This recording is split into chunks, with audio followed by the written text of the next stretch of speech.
इष्टदं वन्दे परिव्राट् मूर्तिस्ते परिकल्पितशतभृतो वर्त्मा पुनर्जन्मनाम् आत्मेत्यात्मविदां कृतश्चेदतां भर्तामरज्योतिषाम् लोकानां प्रलयोदयस्थितिविभुश्चानेकधा यत्सतो वाचं न सदधात्मनेककिरणस्त्रैलोक्यदीपो रविः भूयो विपडवद्दिविपडव्यां होरापलज्ञप्तये तद्वन्यायसमन्वितेषु बहुशः शास्त्रेषु दृष्टेष्वपि होरातन्त्रमहारणमप्रतरणे भग्नोद्यमानामहम् स्वल्पं शास्त्रप्लवं प्रारभे होरेत्यहोरात्रविकल्पमेके वाञ्छन्ति पूर्वा परवर्णलोपात् कर्मार्जितं भूरद्भवे सदा दीयत्तस्य भक्तिं समभिव्यनक्ति कालाङ्गानि वराङ्गमाननमरो हृत्क्रोडवासो भृतो तस्तिर्व्यञ्जनमूरुजानुयुगले जङ्घेततोऽङ्घ्रिद्वयम् एकास्ति प्रथमा नवरक्षकरणा चक्रस्थिता राशयः राशिक्षेत्रग्रहर्षभानि भवनम् ऐकार्थहं प्रत्यये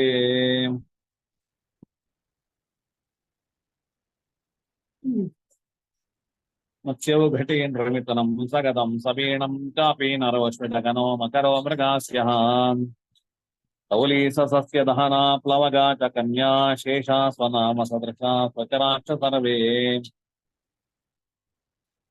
क्षितिजसितज्ञचन्द्ररविसंयसितावनिजाः सुरगुरमण्डसौरिगुरवष्टग्रहां च कपाः अजमृगतौलिचन्द्रभवनाटिनवांशविधिः भवनसमां च काधिपतयः स्वगृहात् क्रमशः कुजरविजगुरुज्ञशुक्रभागाः पवनसमीरणकोर्पिजूकलेयाः अयुजिजुतुते विपर्ययस्ताः शशिभवनालिध्यशान्तवृक्षसन्धिः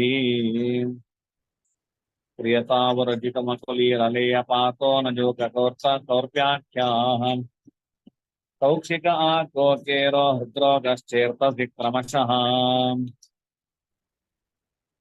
ಮುಂದಿನ ಶ್ಲೋಕ ಷಡ್ವರ್ಗಗಳನ್ನ ಹೇಳ್ತಾ ಇದ್ದಾರೆ ಆಚಾರ್ಯರ ಮುಂದಿನ ಶ್ಲೋಕದಲ್ಲಿ. ಷಡ್ವರ್ಗಗಳು ಯಾವುದು, ಅವುಗಳನ್ನು ಹೇಗೆ ನೋಡುವಂತ ಕ್ರಮಗಳು ಅಂತ ಹೇಳೋದು, ಷಡ್ವರ್ಗಗಳು ಯಾವುದು ಎಂಬುದನ್ನು ತಿಳಿಸ್ತಾ ಇದ್ದಾರೆ.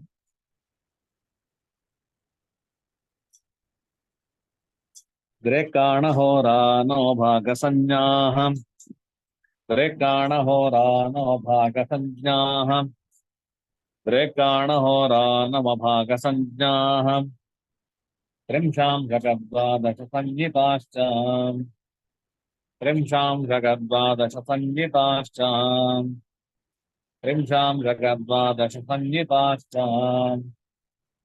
ಕ್ಷೇತ್ರಂಜಯದ್ಯಸ್ಯ ಚ ತಸ್ಯ ವರ್ಗೋ ಕ್ಷೇತ್ರಂಜಯದ್ಯಸ್ಯ ಚ ತಸ್ಯ ವರ್ಗೋ ಕ್ಷೇತ್ರಂಜಯದ್ಯಸ್ಯ ಚ ತಸ್ಯ ವರ್ಗೋ होरेति लग्नं भवनस्य चार्धम् होरेति लग्नं भवनस्य चार्धम् होरेति लग्नं भवनस्य चार्धम्. ಈ ಶ್ಲೋಕದ ಪದಚ್ಛೇದ ದ್ರೇಕಾಣಹೋರಾನವಭಾಗಸಂಜ್ಞಾಃ ತ್ರಿಂಶಾಂಶಕದ್ವಾದಶ ಸಂಹಿತಾಃ ತ್ರಿಂಶಾಂಶಕದ್ವಾದಶ ಸಂಹಿತಾಃ च क्षेत्रं च यत् यस्य च तस्य वर्गः होरा इति लग्नं भवनस्य च अर्धम्.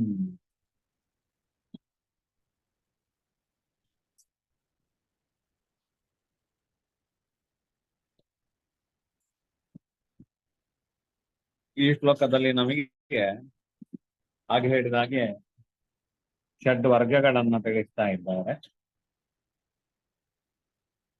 ಹೋರ ಅಂತ ಹೇಳಿದ್ರೆ ಒಂದು ನಾವು ಮೊನ್ನೆ ನೋಡಿದ್ದೇವೆ, ಜಾತಕವನ್ನೇ ಹೋರ ಅಂತೇಳಿ ಕರೀತಾರೆ. ಏನು ಜಾತಕ ಮಿತಿ ಪ್ರಸಿದ್ಧಂ ಎಲ್ಲೋಕೆ ತದಿಹ ಕೀರ್ತ್ಯತೆ ಹೋರ ಅಂತೇಳಿ ನಾವು ಜಾತಕವನ್ನು ಕೂಡ ಹೋರಾ ಶಬ್ದದಿಂದ ವ್ಯವಹಾರ ಮಾಡುವುದನ್ನು ನೋಡಿದ್ದೇವೆ. ಇನ್ನೊಂದು ಹೋರ ಅಂತೇಳಿ ಹೇಳಿದ್ರೆ ಅದೇನು ಅಂತೇಳಿ ಈ ಶ್ಲೋಕದಲ್ಲಿ ತಿಳಿಸ್ತಾ ಇದ್ದಾರೆ. ಷಡ್ವರ್ಗದಲ್ಲಿ ಹೋರ ಅಂತೇಳಿ ಬರ್ತದೆ. ಆ ಹೋರ ಅಂತ ಹೇಳಿದ್ರೆ ಏನು ಎಂಬುದನ್ನ ಈ ಶ್ಲೋಕದಲ್ಲಿ ತಿಳಿಸ್ತಾ ಇದ್ದಾರೆ. ಷಡ್ವರ್ಗಗಳು ಯಾವುದೆಲ್ಲ?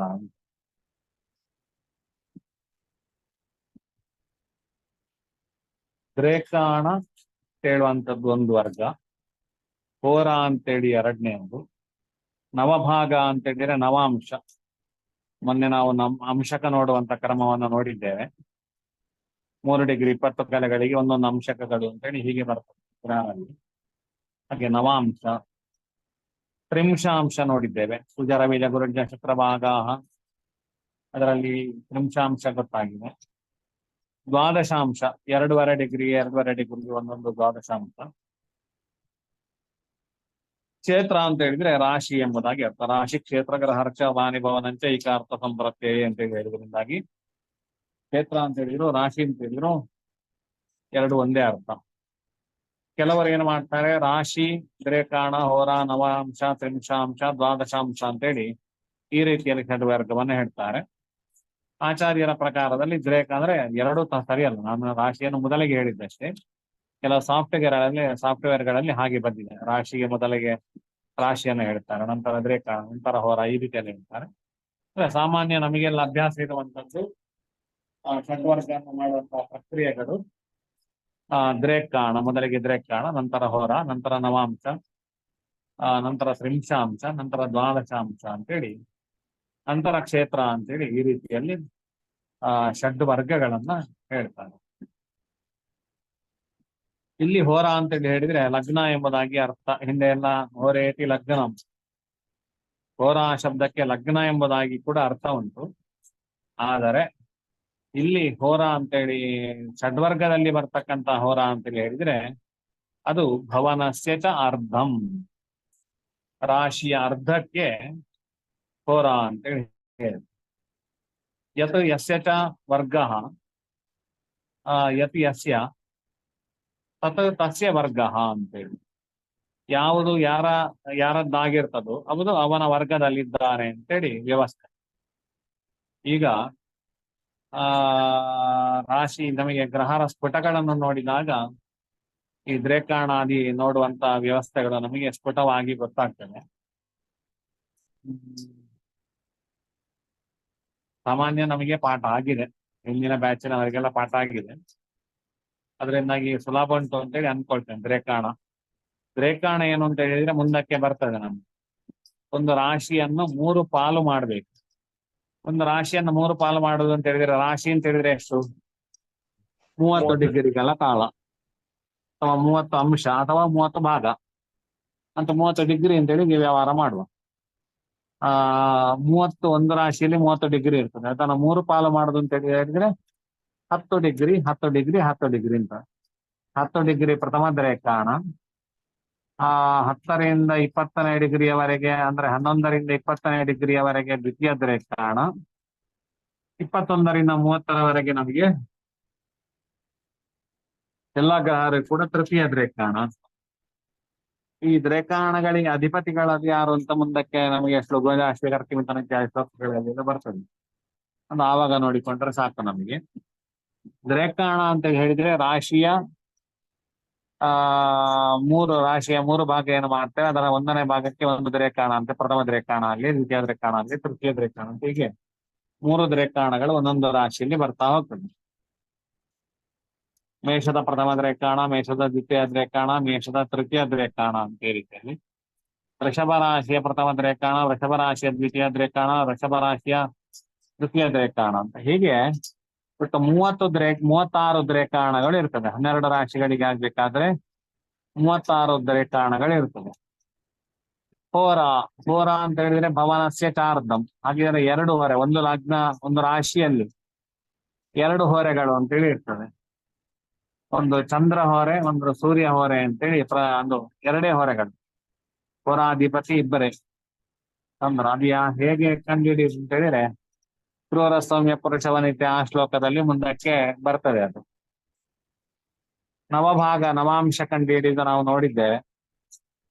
3 ಡಿಗ್ರಿ 20 ಕಲೆ ಹಾಗೆ ಪ್ರಥಮ ನವಾಂಶ, ಹೀಗೆ 1 ರಾಶಿಗಳಲ್ಲಿ 9 ಅಂಶಕಗಳು ಇರ್ತದೆ. ಟೋಟಲಿ ಆಗಿ 108 ನವಾಂಶಗಳು ಬರ್ತದೆ 12 ರಾಶಿಗಳಲ್ಲಿ. ಇನ್ನು ದ್ವಾದಶಾಂಶ 12, 12ರಲ್ಲಿ 144, ಮತ್ತು 144 ದ್ವಾದಶಾಂಶಗಳು 12 ರಾಶಿಯಲ್ಲಿ ಇರ್ತದೆ. ತ್ರಿಂಶಾಂಶಗಳು ಅಂತ ಹೇಳಿದ್ರೆ 1 ರಾಶಿಯನ್ನು 5 ಪಾಲು ಮಾಡ್ತಕ್ಕಂಥದ್ದು. ಅದು ಎಷ್ಟೆಷ್ಟು ಪಾಲು ಅಂತ 5 degree, 5 degree, 8 degree, 7 degree, 5 degree ಅಂತ ಈ ವ್ಯವಸ್ಥೆಯಲ್ಲಿ ಪಾಲು ಮಾಡತಕ್ಕಂಥ. ನನ್ನ ವಾಯ್ಸ್ ಕೇಳಿಸ್ತಾ ಇದೆಯಾ? ಕೇಳಿಸ್ತಿದೆ ಆಚಾರ್ಯ. ಸಿಕ್ಕಾಪಟ್ಟೆ ಮಳೆ ಬರ್ತಾ ಇದೆ. ಇನ್ನು ತ್ರಿಂಶಾಂಶ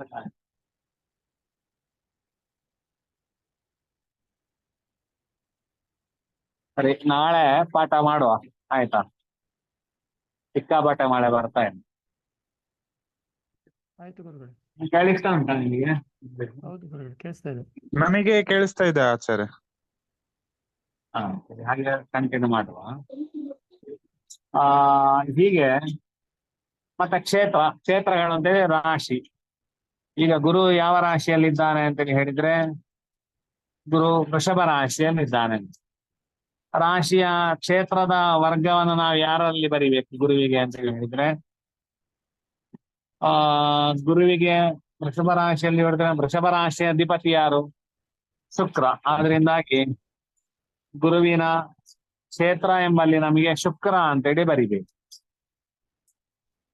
ಅಂದ್ರೆ ಇವತ್ತೀಗ ಕ್ಷೇತ್ರದ ಅಧಿಪತಿ ಅಥವಾ ಕ್ಷೇತ್ರ ಎಂಬತಕ್ಕಂತಹ ವಿಷಯದ ವರ್ಗ ಗುರುವಿಗೆ ಶುಕ್ರ ವರ್ಗದಲ್ಲಿ ಗುರು ಇದ್ದಾನೆ. ಕ್ಷೇತ್ರ ಎಂಬತಕ್ಕಂಥ ವರ್ಗದ ವಿಷಯದಲ್ಲಿ ಗುರುವು ಶುಕ್ರ ವರ್ಗದಲ್ಲಿದ್ದಾನೆ. ಗುರುವಿನ ಡಿಗ್ರಿ ನಮಗೆ ಒಂದು 15 ಡಿಗ್ರಿ ಈಗ ಸಾಮಾನ್ಯ ಇದೆ ಅಂತ ತಿಳ್ಕೊಳ್ಳುವ. ಆಗ 11ರಿಂದ 20 ಡಿಗ್ರಿ ಒಳಗಡೆ ಆದ್ರಿಂದಾಗಿ ವೃಷಭ ರಾಶಿಯಲ್ಲಿ ಮಧ್ಯದ್ರೇಕಾಣದಲ್ಲಿ ಗುರು ಇದ್ದಾನೆ. ಯಾವತ್ತು ರಾಶಿಗಳಲ್ಲಿ ಪ್ರಥಮ ದ್ರೇಕಾಣಕ್ಕೆ ರಾಶಿ ಅಧಿಪತಿಯೇ ಅಧಿಪತಿ, ದ್ವಿತೀಯ ದ್ರೇಕಾಣಕ್ಕೆ ಪಂಚಮಾಧಿಪತಿ ಅಧಿಪತಿ, ತೃತೀಯ ದ್ರೇಕಾಣಕ್ಕೆ ನವಮಾಧಿಪತಿ ಅಧಿಪತಿಯಾಗಿರ್ತಾನೆ.